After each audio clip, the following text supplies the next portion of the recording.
Item ಯಾವುದೇ ಇರಲಿ try ಮಾಡಿ ಆಚಿ ಚಿಕನ್ ಮಸಾಲಾ. ಸಿಲಿಕಾನ್ ಸಿಟಿ ಬೆಂಗಳೂರಿನಲ್ಲಿ ಕಳೆದ ಕೆಲವು ದಿನಗಳಿಂದ ನಡೆಯುತ್ತಿದ್ದಂಥ ಸಿಎಂ ಕಪ್ 2026 ಶಟಲ್ ಬ್ಯಾಡ್ಮಿಂಟನ್ ಪಂದ್ಯಾವಳಿ ಇಂದು ಅದ್ದೂರಿಯಾಗಿ ತೆರೆ ಕಂಡಿದೆ. ಸಿನಿಮಾ ತಾರೆಯರು, ಪೊಲೀಸ್ ಅಧಿಕಾರಿಗಳು ಹಾಗೂ ರಾಜಕೀಯ ನಾಯಕರು ಅಂಗಳಕ್ಕಿಳಿದು ಶಟಲ್ ಕಾಕ್ ಜೊತೆಗೆ ಕಸರತ್ತನ್ನು ನಡೆಸಿದರು. ಒಟ್ಟು 8 ಬಲಿಷ್ಠ ತಂಡಗಳು ಈ ಕ್ರೀಡಾಕೂಟದಲ್ಲಿ ಭಾಗವಹಿಸಿದ್ದು ಪ್ರತಿಯೊಂದು ಪಂದ್ಯದಲ್ಲೂ ಜಿದ್ದಾಜಿದ್ದಿನ ಪೈಪೋಟಿ ಕಂಡುಬಂದಿತು. ಫೈನಲ್ ಕಾಳಗದಲ್ಲಿ ಅದ್ಭುತ ಪ್ರದರ್ಶನ ನೀಡಿದಂಥ ATS ಅಟ್ರಾಕ್ಟರ್ಸ್ ತಂಡವು ಭರ್ಜರಿ ಜಯವನ್ನು ಸಾಧಿಸಿ ಟ್ರೋಫಿಯನ್ನು ಎತ್ತಿ ಹಿಡಿಯಿತು. ಇನ್ನು ಪ್ರೋವಿನ್ ಪ್ಯಾಂಥರ್ಸ್ ತಂಡವು ರನ್ನರ್ ಅಪ್ ಆಗಿ ಹೊರಹೊಮ್ಮಿತು. ಚಾಂಪಿಯನ್ ಪಟ್ಟ ಗೆದ್ದಂಥ ATS ಅಟ್ರಾಕ್ಟರ್ಸ್ ತಂಡಕ್ಕೆ 6 ಲಕ್ಷ ರೂಪಾಯಿ ನಗದು ಬಹುಮಾನ ನೀಡಿದರೆ, ರನ್ನರ್ ಅಪ್ ಆದಂಥ ಪ್ರೋವಿನ್ ಪ್ಯಾಂಥರ್ಸ್ ತಂಡಕ್ಕೆ 3 ಲಕ್ಷ ರೂಪಾಯಿ ನೀಡಿ ಗೌರವಿಸಲಾಯಿತು.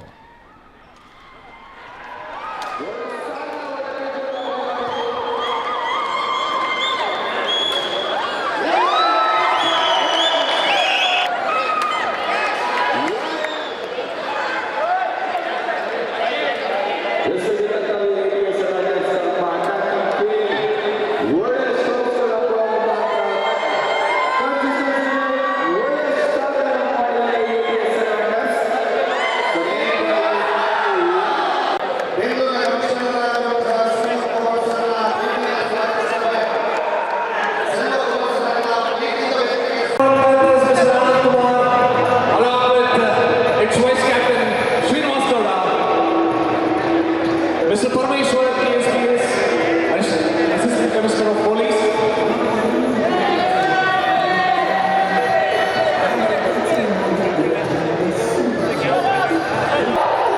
Congratulations, Provin Panthers. Thank you so much. Namaste. ಆಗಲಿ ಒಂದು ವಿಶೇಷ ಇದೆ.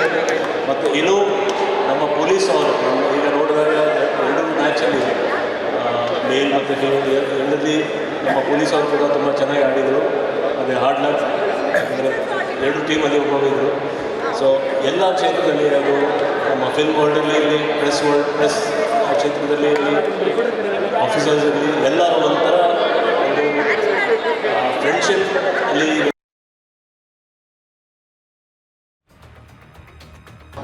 ನಮ್ಮದು ATS ಅಟ್ಯಾಕರ್ಸ್ ಅಂತ ನರಸಿಂಹಮೂರ್ತಿ ಅವರು ಟೀಮ್ ಓನರ್. CM ಕಪ್ 2026ನ ವಿನ್ನರ್ ನಾವೇ.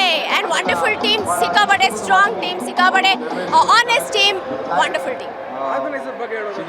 ಆರ್ಗನೈಸರ್ ಬಗ್ಗೆ ಹೇಳೋದಾದರೆ ಮಂಜುನಾಥ್ ಅವರು, ಸುನಿಲ್ ಅವರು, ಆಶಿ, ಎವ್ರಿಬಡಿ ಎಲ್ಲರೂ ದೆಮ್ಸೆಲ್ಸ್ ಆ ಪ್ಲೇಯರ್ಸ್. ಸೊ ಎಷ್ಟು ಚೆನ್ನಾಗಿ ಆರ್ಗನೈಸ್ ಮಾಡ್ಬೋದು ಅಂತ ಅವ್ರಿಗೆ ತುಂಬಾ ಚೆನ್ನಾಗಿ ಗೊತ್ತಿದೆ. So from players point of view ಇಟ್ಕೊಂಡು ಅವರು ಆರ್ಗನೈಸ್ ಮಾಡಿರೋದ್ರಿಂದ ಯಾವ ಪ್ಲೇಯರ್ಸ್ಗೆ ಆಗಲಿ, ಯಾವ ಟೀಮ್ಗೆ ಆಗಲಿ ಯಾವುದೇ ರೀತಿಯಾದಂಥ ತೊಂದರೆ ಆಗಿಲ್ಲ. I think it was a very well and a neat organisation.